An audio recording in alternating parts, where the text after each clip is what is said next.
Welcome to another debut of the platform after the rough wind of devastation and ill will. My name is Sam Omashe.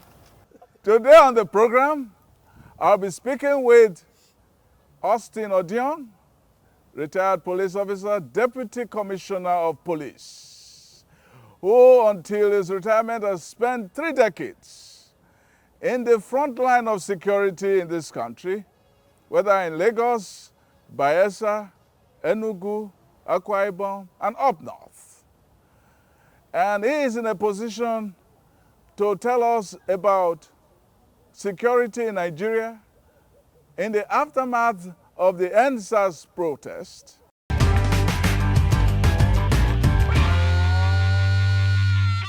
Welcome to Big Talk. As I said earlier, my guest is retired police officer, Deputy Commissioner of Police, Odion. Welcome to this show. Thank you for having me. Yeah. Now, what went through your mind in the heat of the protest against SARS? What was going on in your mind at that time when a lot of dastardly stories were put on social media and on the news, on the reflexes of the Nigerian mind? What was going on with you as a man who has been in the thick of things? I felt very bad in the sense that the way the police was maligned, the way we were called all sorts of names, as if we have not done anything good for this nation. I must tell you, the issue of some reckless police officers in SARS is a very negligible number. There are very few, actually. It's like every family, every organization, you must have the bad ones, the bad apples that spoil the basket of apple. So I felt so bad. And more especially the devastation that followed, where police stations were burnt down,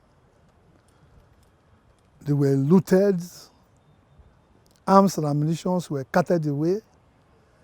That posed a very dangerous scenario for this country. Arms are gone into wrong hands. And what we are seeing now, particularly the insecurity in the country, has heightened. Just yesterday, the chairman of Eastern Central Local Government area was kidnapped. A whole passenger bus was kidnapped. And it's still ongoing. Even in Lagos here, the issue has increased. Crime and criminalities. I'm afraid where this will lead us to. Well, you said the people affected by these stories of brutalities were just, or those who were the perpetrators of brutality within SARS, a negligible number. Yeah. The problem was not whether they were negligible, whether there were few who were bad eggs. But you know what they say about bad eggs? Only one bad egg can destroy the whole lot. A little leaven, as the Bible says, leaveneth the whole lot. So, the problem was it so much that the people were negligible or that the atrocities that were committed were allowed to degenerate and for the rottenness to really take root before the society rose up to these acts of brutality? The issue is not that whether it has gone so bad before the people reacted. We also understand that the police does not act in isolation. We are part of the socio-economic whatever of this country. Before this time, people have been very angry. There's hunger in the land. And people catch on that. Even those that have not even experienced the so-called police brutality. They are hungry. They are angry.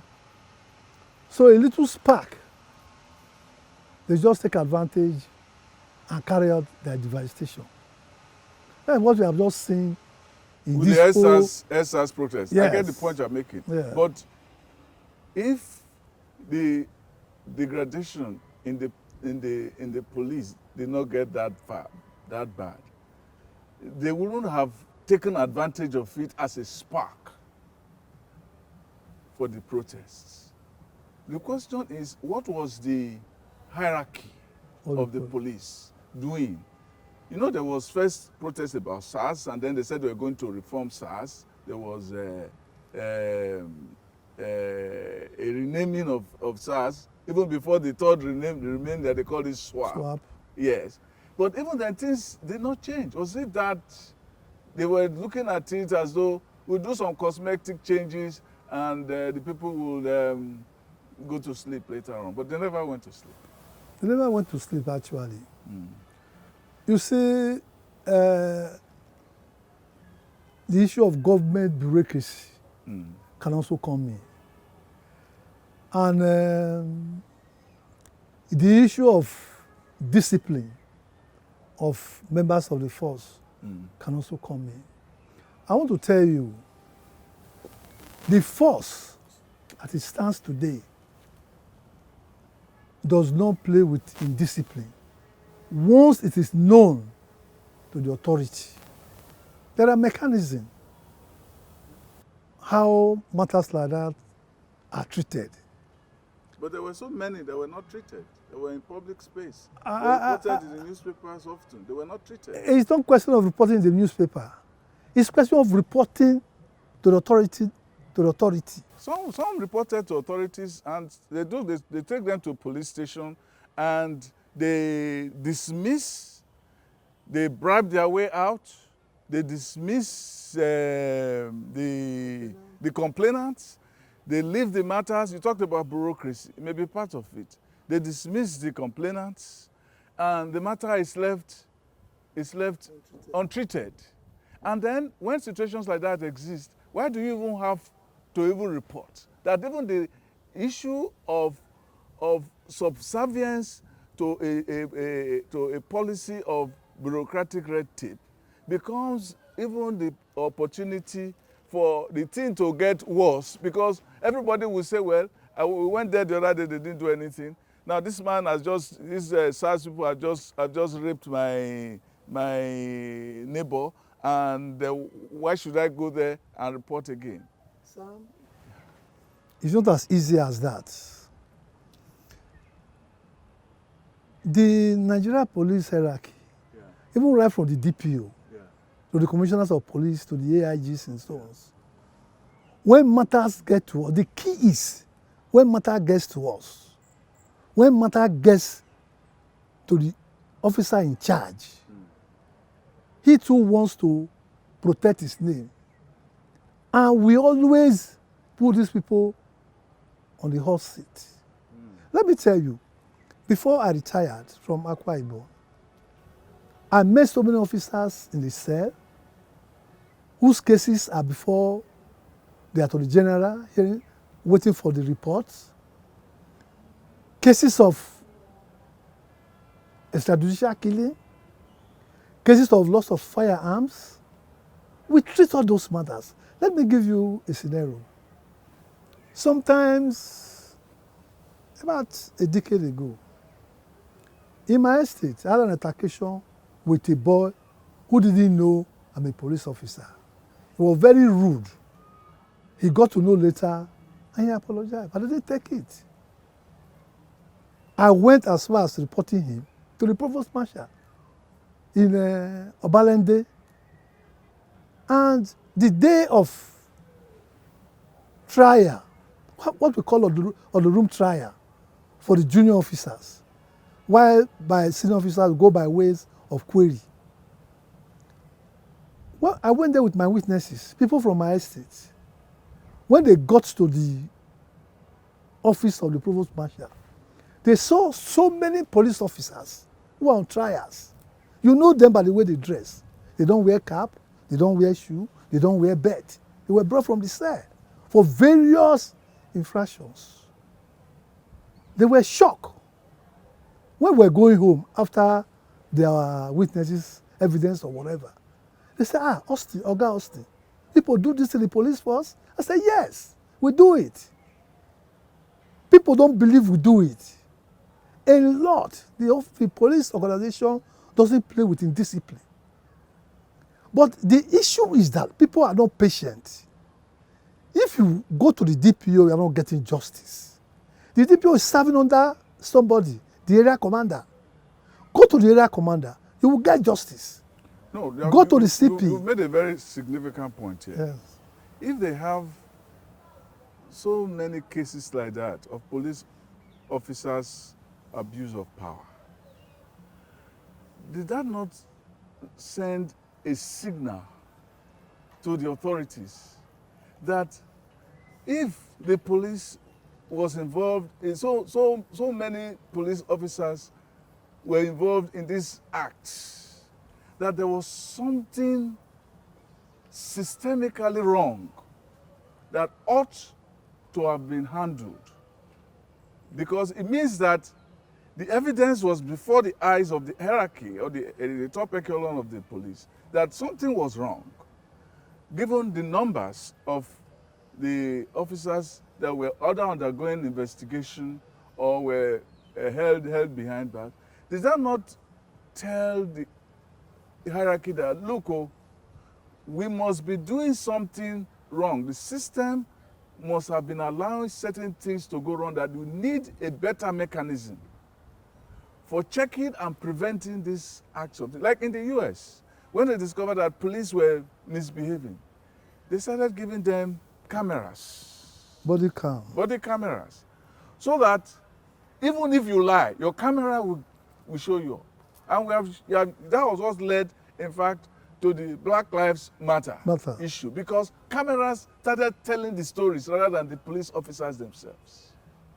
Does it not mean that the hierarchy of the police was kind of laid back in spite of evidence before their eyes, which means that the stories that you saw on the stories that you saw in the newspapers were also confirmed by the fact that there are so many officers who were behind bars undergoing investigation and levels of discipline?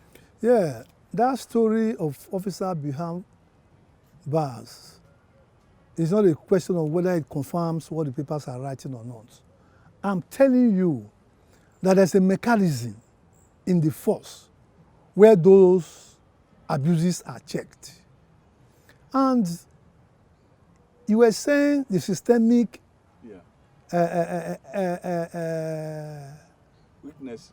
weaknesses. Yes. You see,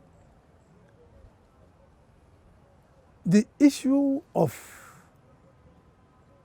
our officers, some of them are overzealous, some of them are overambitious. They don't even know why they joined the police force. Some things are not value for them to make money, even through criminal means. And such officers are identified and are flushed out. You see, you cannot be able to know what they do outside, except somebody comes to the office and say, I have suffered so and so. Please look into it. Is it the problem of, I know in the US they had what they call the internal department or something like that, where the police polices itself? That's the provost. That's the provost we have. That's the provost we have. Yes. Yeah, maybe that infrastructure is not well funded, or is it not elaborate enough? I would say it's not elaborate enough Exactly. because we have CP's monitoring units, we have IG's monitoring units, we have AIG's monitoring units. Okay.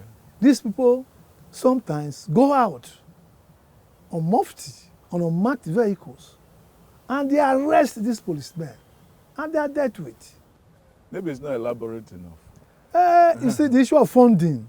That's where I was coming. I was The coming issue to the of issue funding of comes in, yes. When the devastation took place in Lagos, and I saw that, and parts of the country where people were just running riot, I discovered that these are issues that could have been solved with hot water and tear gas. What happened to these harmless ways of suppressing dissent? Thank you very much. Very good question. I mentioned just now the issue of funding. Yes. I don't think today, as I speak with you, if you go to our armories, there are canisters, tear gas canisters, that are active. Most of them are obsolete. They are dead. Yes. They got them years and years ago. Yes. You visit the armory, the arms and ammunition does not go round. You see, if we have a well-funded police, we will have the ability, because it's very painful that group of people come to the station and raise down police stations. We have station guards. How many of them? Maybe one or two. Do you have men on the ground? Even when there are men on the ground, can they go to the armory, bring out materials to combat this? They don't have. They don't have. That is the issue. The key is funding. Sam, my experience as a DPO in several stations in this Lagos is a very painful stories. Painful stories in the sense that fuel to fuel the generator, probably bought by the community or by a public spirited person, is not there. No station say, okay, go to the fuel dump, go and take fuel. Maybe 10 liters a day, 20 liters a day for your patrol. Nothing like that. I in particular, when I was a DPO, what I did was to approach some filling stations. It's like corporate social responsibility. Yes. I said, please, this is my predicament. Oh, say DPO, very good, very good, very good. We like somebody that wants to work. I have about 5 or 6 filling stations within my jurisdiction. At every 3 days or 4 days, I get 50 liters of fuel to fuel the generator in the office so that we can charge our base set. So we're able to communicate with the headquarters. And it's like when you send your child to school, you must pass. You don't give him notebook? The tools are not there. You don't even give him money for lunch. Even money for transport. Or transport. And you want him to perform very well. Yeah. How can he perform? And you plant cocoyam, you want to reap yam. It's impossible. So there are so many gamut of problems as besieging the Nigeria police force. And then... And it is a high time people come out and speak for the police. That is one of the very good aspects of the NSAS. They know the condition under which the police is working. And one of their demands was police must be taken care of. Yes. They must be well paid. The Speaker himself said it, that, yes, that if the next budget comes without a provision that caters to the police, especially the welfare, that it will not append. Okay, Sam, yes. I must always talk of the issue of funding. Yes.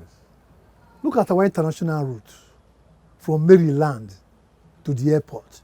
You see the police barrack on the left. Who will be encouraged? The young men, the young girls to join the police force. Who will be encouraged? Those are eyesores. You see them every day. But is it that the funding is not, even the funding to take care of these police stations, the money doesn't come, or that the money is not even allocated?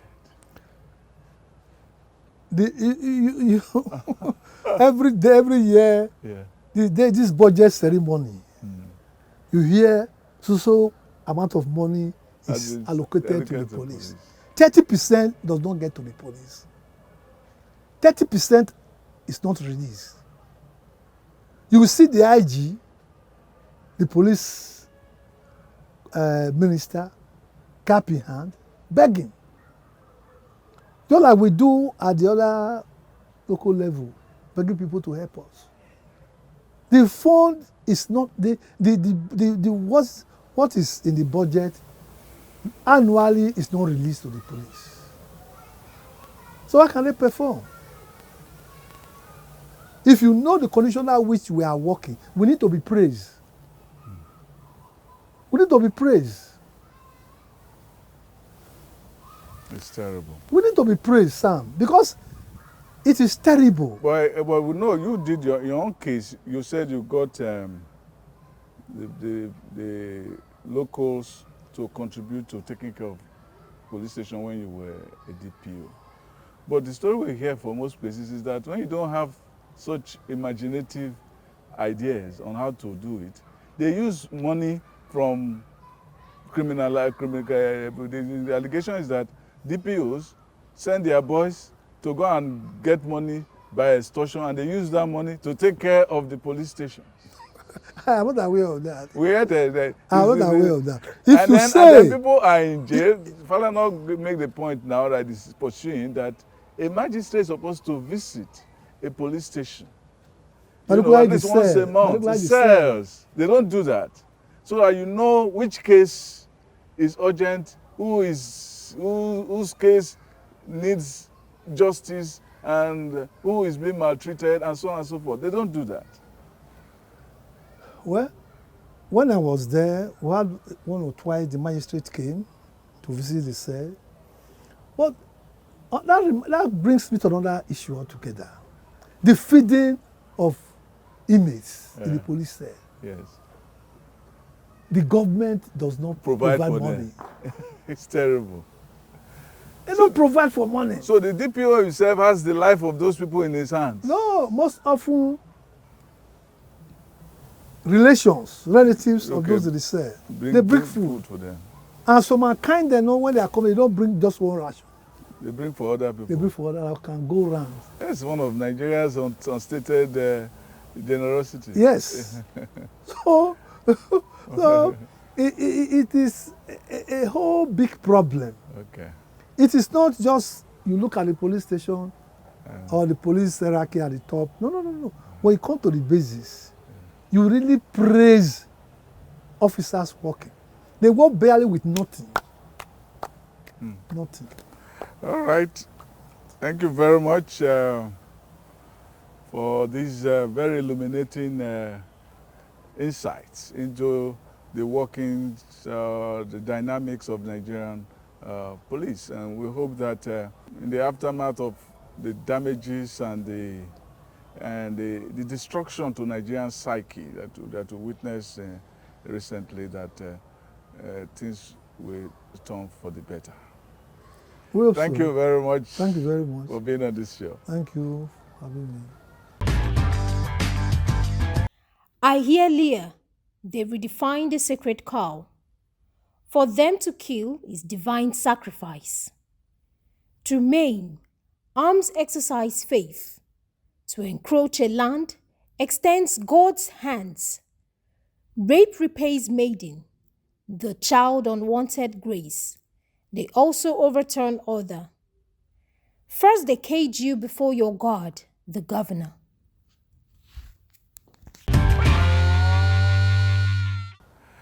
Thank you for watching today's program.